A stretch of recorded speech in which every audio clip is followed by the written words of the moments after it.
Mayong adlaw, katawhan sa Dios sa Archdiocese sa Uzamis sa ngalan sa atong talahuron nga Arsobispo, Archbishop Martin Sarmiento Humuad Didi, ug sa kahumpungan sa mga kaparian sa tibuok lokal nga simbahan dinhi sa Uzamis, gikan dinhi sa Immaculada Concepcion Mission Station, sa Concepcion, Misamis Occidental kini na usab si Father Jesse Langgam, magahatod kaninyo sa pamalandong karong adlaw.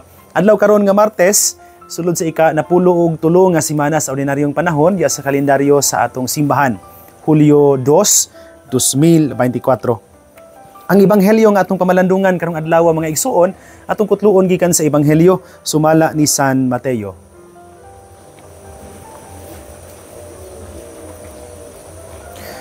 Misakay si Jesus sa usa ka sakayan ug mikuyog kaniya ang iyang mga tinun-an. Unya mikalit paghuros ang usa ka kusog nga subasko gisabuan ang sakayan. Niadtong higayuna natulog si Jesus. Ang mga tinun-an miadto kaniya ug gipukaw siya. Miingon sila, Ginoo, luwasa kami, nag-ungaw kita sa kamatayon. Si Jesus mitubag, nganong nahadlok man kamo pag-ayo, pagkagamay sa inyong pagsalig. Unya mibangon siya, o gipahunong niya ang hangin ug ang mga balod, ug mibanos ang kalinaw. Natingala ang tanan, ug miingon sila, unsa ba kining tawhana? Nga, bisan gani ang hangin ug ang mga balod, mi patuuman kaniya. Mga igsuon ang ebanghelyo sa Ginoo. Daygon ikaw o Kristo. Mga igsuon ko diyan ni Kristo mayong adlaw pag-usab kaninyong tanan. Nindot kayo ang ebanghelyo nga atong nadungog karong adlaw. Kini tungod kay ang mga Bible scholars nagkahiusa sila paghukom nga kining atong nadungog nga istorya karon sa ebanghelyo dili lang ni siya miracle story but a theophany kun divine manifestation. Ngano man. Diha sa ebanghelyo gipaila karon ni San Mateo kun kinsa si Jesus. Not only as a prophet but as a divine person. Kini tungod kay diha sa Biblia mga igsuon ang Biblia nagtug-an kanato that power over the elements, especially over water, can only be that of God. Wala giulain, no?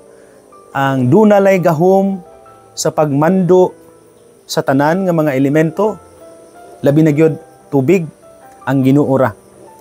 The word of Jesus o ang mga pulong ayang gigamit karon diha sa ebanghelyo nga nahimong hinungdan aron nga mubalik, mubanos ang kalinaw, ang kahapsay, no? Order and stillness sa raging waters of the ocean. And labi na gyud sa ulan po tungod kay gasubasko man nagpadayag no sa susamang mga pulong nga diha sa karaang testamento nag-separate sa tubig sa itaas ug sa ubos no. The word of Jesus mga igsuon resembles the word of God that separated the waters above and the waters below. In the biblical imaging of the earth, the water is considered primeval no? and primordial. And it is matud pa regardless as a formless waste that was chaos over which the Spirit of God hovered to start creation. Murag kaguliyang o kagubot nga diin ang Espiritu sa Dios mi hover no, mi paibabaw no. Naaning kining mao nga mga pulong mga igsuon ato ning mabasa diha sa Genesis kapitulo 1 bersikulo 1 ngadto 2. Besides being a theophany con divine manifestation, today's miracle story can also be viewed as an analogical and typological sense no. Napod siya sense nga kanang naghatag og analogy o typology no. Matud pa kining sakayan on which Peter and the 12 apostles were riding with Jesus can be taken as the symbol of the church kung simbahan. Mabitaw na nga kung makabantay tag mga logo o mga drawing that somehow capsulizes being a church, kasagaran gyud nga mahimong ma-create nga image kining bangka o sakayan diin dunay mga tawo nga nagsakay. The sudden storm kun kining kalit nga subasko nga mitayog og miuyog nining sakayan, maupod ang mga challenges o hagit nga diha-diha sa panaw sa simbahan mutayog niini. Hangtod karon no, naa man gyud na kanang mga butanga o kanang mga hagita nga dili nato damhon mukalit lang no og abot sa kinabuhi sa simbahan. Atod pa, in the time of the writing of the Gospel of St. Matthew, among these dangers were katong panahon pagsulat yun, the conflict between Gentile Christians and Jewish Christians, katubang mga Hudiyo nga nahimong Kristiyano, katong mga Hentil nga nakabig nga to sa pagtuo. And the anti-Christian persecutions that were atong panahona initiated by the severe kining hatred of the Roman emperors ngadto sa simbahan. No? Grabe nga kasuko og kalagot sa mga emperador sa Roma, hinungdan nga gipang lutos ug gipang patay nilang mga naunang Kristiyano. The present church karong panahon ng mga igsoon is not different from the nascent church or ang karaang simbahan. Sanglit karong panahon na usab, under the direction of the teachings and example of the Pope, she also continues to experience the challenge of a world that has been raging and challenging the church, no? At the same time. Kana bang natayog ta kaayo tungod sa daghang mga hagit karong panahona, murag subasko nga mikalit lang og murag unos ba nga mikalit lang og tungha sa taliwala sa atong panaw isip simbahan. Gani karon ninis Pilipinas ang hagit mahitungod sa divorce bill nga tan-awon kayo no, angay pamalandungan gyud pag-ayo no, labi na gyud kay naa na siya sa Senado no, naa na siya sa nagkaduol na siya nga maaprubahan no isip balaod. So mo nang talan-awon kayo siya no, talan-awon kayo. Daghan pa no nga mga hagit, labi na hagit sa sekularismo, materialismo, individualismo karong panahona, sa konsumerismo guban pa no. Gani niadtong didto mi sa Dipolog aron mo apil atong DOPIM Catechetical kining assembly nga gihimo sa mga katekista, si Bishop Joey Rapadas III sa Bispo sa Iligan, nakahisgot pa gani siya aning hagit mahitungod sa virtual kining alienation. Ini kanong mga bagong henerasyon karon, nara sila sa mga balay, wa sila manglakaw, pero ang ilang mga hunahuna kasing-kasing naglatagaw na tungod sa kining gidala no, tungod sa dala sa teknolohiya niya sa virtual world no. Agin lain nga hagit no, nga angay na tong pamalandungan og tan-awon ug iampo aron nga tagaan tag kalinaw sa Ginoo. Gani karong panahon na pod daghan kayo tag mga balita nga madungog mahitungod sa mga batan-on nga na gumon kayo sa droga, nagumon sa addictions, ug daghan kay nga mga klase sa forms of depressions and anxiety no.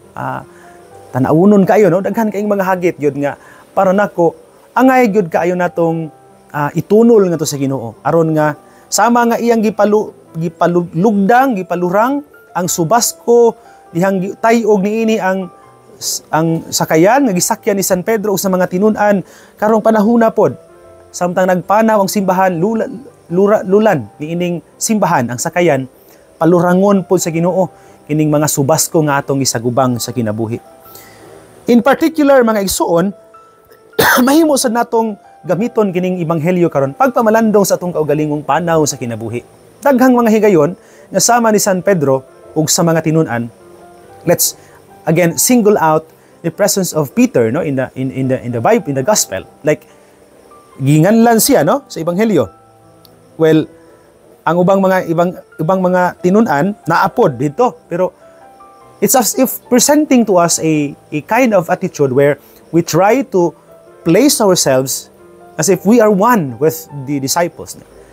Pananglit naata sa sakayan kauban si Jesus ug ang mga tinun-an. Sa kaya atong bation nangahadlok man gani ning mga banggiitang mga mananagat nga anad na kaayo diha sa kanang dagat no, kay kani si Pedro, si Andres ang isuon, si Santiago ug si Juan pod mga mangingisda biyan but pasabot nga daw memoryado na nila o daw nahimo na silang gikubalan tungod sa ilahang pagkamananagat. Pero grabe gyud tingali ng kini nga kalisod. Sanglit nangalisang og nangahadlok man sila pag-ayo. Mga igsoon, kini nga ebanghelyo magpadayag usab sa atong kaugalingong mga unos sa kinabuhi. Samtang nagpanaw ta sakay sa atong kaugalingong mga sakayan. Nabito nay kanta nga row, row, row your boat gently down the stream. Nya, ang kanta nagpadayag nga kita doon na say kaugalingong mga sakayan sa kinabuhi. Tinuod. Unya, sama sa ebanghelyo ang atong mga sakayan sugaton usab o gulgaon sa naghang mga subasko sa kinabuhi. Pero nakanindot mga igsoon dinhi tungod kay despite the many times we have failed to see God and His presence in our lives, in that everyday rowing of our boats, di gyud tang malimot kung sa nahitabo sa ebanghelyo. Si Jesus manggod natulog lang siya, kalma kaayo. Daw magpahinumdum kanato sa usa ka klase sa kinaiya ug batasan nga angay natong batunan labi na gyud kung do natay pagtuo pagsalig sa Amahan. Si Jesus pasaligon siya sa Dios nga dunay gahom sa tanang mga elemento lakip na sa bagyo o ining kusog kay nga ulan ug hangin labi na niining dagat nga nagpungasi pud ang balod. Si Jesus natulog lang siya og kalma tungod kay kahibaw siya nga dili madugay ang grasya ug tabang sa Dios moabot ra aron mo palurang sa subasko nga ilang nasinati. Maura sa atong batunan mga igsuon, taliwala sa daghang mga hagit ug pagsulay sa kinabuhi diin daw ang atong sakayan giuyog ug gitayog sa kusog kaayong mga balod sa pagsulay sa kinabuhi, sa hangin, sa subasko, sa mga problema ug mga kalisod nga atong gisagubang. Di gyud tang malimot nga naa si Jesus. Tawgo nato siya aron nga ang atong mga panginahanglan ug kalisod dalhon niya ngadto sa Amahan. Nindot kayo mga igsuon nga sa atong mga pagsulay muduol gyud tas Ginoo. Mo bitaw ni nga sama sa giingon ni Archbishop kagahapon sa iyang pamalandong Lunes, ang tema karong simanaha mahitungod sa pagtuo. Sa mga atong Domingo, si Jairus o Jairo nga usa ka pangulo sinaguga nga ang iyang anak 12 anyos nga babayi nga hapit na mamatay, midagan siya kang Jesus, nagpaubos niya, miluhod gyud, no, miluhod at tubangan ni Jesus, no, kining dunay habog nga posisyon sa sinaguga ni paubos sa tubangan si Ginoo. Nya lain pa gyud dinay babayi nga gitalinugan 12 ka tuig na. Sa yunan mi gitalinugan kanang menstrual cycle sa mga babayi naara man tingali na sa mga 3 ngadto 5 ka adlaw kasagaran, no. Nya kanang muundang na dayon. Pero kining bayhana ato ebanghelyo atong Domingo 12 ka tuig siyang gitalinugan. But pasabot nga imagine the feeling of kanang physical pain plus emotional and psychological isolation, kanang dawgi sa puwera siya tungod kay atong panahon na po ang mga babaye nga dugon hugaw man, no, sa kultura ng tradisyon sa mga Hudiyo. So sa puwera siya tiaw mo na 12 ka tuig siya nga nibati nga daw dili siya belong sa community, no. Pero usabay gibuhat nila tungod sa ilang pagtuo sa Dios, midangop sila ngadto sa Ginoo. The same kind of attitude mga igsuon nga gusto ni Jesus nga atong puy-an ug puy-an po sa iyang mga tinun-an karon nga lulan sa sakayan. We have to live a life trusting and faithful to God, knowing that bisan usa nga mga subasko ang atong maagian sa kinabuhi, naara siya ug andam kanunay mutabang kanato. Mga igsoon ko diha ni Kristo dinhi na lang kukutob. So dili pa nako tapuson kining pamalandong, tuguti una ko sa pagtunol sa akong greetings ug mga pasalamat sa daghan kaayong mga higayon nga isuportahan ninyo ako dinhi sa parokya sa Concepcion, no. Karong adlaw manggod mga igsoon atong i-install si Father Quincy Jones Unduna dinhi sa parokya aron mahimong bag-o nilang parish priest, no, dinhi sa Immaculate Conception Mission Station sa Concepcion, Misamis Occidental. Diri ko sulod sa duha ka tuig ug usa ka bulan, and your prayers and constant help have always become for me a fuel, no, nga nagtabang nako nga mulahutay og mas madasig taliwala sa ako ang mga kalisod pod, no, dinhi sa parokya. Sama sa akong giingon sa mga tawo kagahapon, sa akong pasalamat dinhi ining gamay lisod og kabus nga parokya nitubo ko Nitubo ko ngadto sa pagkahimong dako, no? Dili lang lawas physical, kun dili dinhi mas ni dako, no, ang ako ang pagsabot sa akong tawag, ang akong pagpasensya, no? Daghan nga mga kinaiyang batasan nitubo nako, nitubo dinhi napitan mga igsoon. Dinhi pod nining kabos nga parokya mga igsoon, nakat-on ko nga mahimong dato sa paghatag sa akong kaugalingon, bisan kon usahay taman ra gyud in taon ko sa presensya, kulang usahay tungod kay may mga tawo nga manginahanglag financial nga tabang, apan ako mismo pod kulang pod sa kanang maong bahin, no? Pero dinhi ko balikon ako dinhi nining kabus nga parokya nahimo kong adunahan. Ug dinhi nining lisod nga parokya ikatulo na nabati nako nga sayon tra man di ay ang mga lagad kung magpabilin lang kang matinud-anon sa Ginoo sa imong tawag ug masinugtanon kanunay sa iyang kabubuton. Labi na gyud masinugtanon sa imong kaubang mga pari ug sa atong talahurong arsobispo. Dinhi ra gyud ko nibati nga bisag lisod ka nang dalan mag-drive ko na ulan kayo, pero lami kay ngisi kana pang pagbati nga murag lami pang magdula-dula sa kanang lapok nga akong agian og mga lubak-lubak nga dalan pauntol-untulon ug layaton ramon to nako akong motor, no. Tingaling naguba to pero ato namang gipaayo pod, no, maayo na sad to pohon. Magamit na sad to. Akong balikon dinhi nining gamay kabus og lisod nga parokya ni dako na himong adunahan ug mitubo ko, no, itubo ko isip pari, no, sa Dios. Salamat kaayo kaninyong tanan nga nahimong supporters nato, nahimong ato ang duulanan kanunay sa mga higayon nga nagkinahanglan ta dinhi sa parokya. Kaninyong tanan daghan og daghan gayud kay nga salamat sa mga suki natong tigpaminaw nining programa.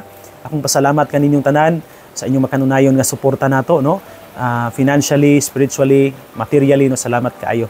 Akong pasalamat kang Sir Ana Dumang Chris Lubitania, kang Sir Dado ug Mabeni Canunio, ang Tatay Ben ug Nanay Rafael Astosi and family uman sa ilang mga anak ug mga apo. Salamat kaayo. Kang Nanay Helen Novo and family, kang Dr. Lady ug Kuya Alvin Perez and family uman sa ilang mga anak pod, no. Kang Adriana, kang Paula, kang Japoy, good morning.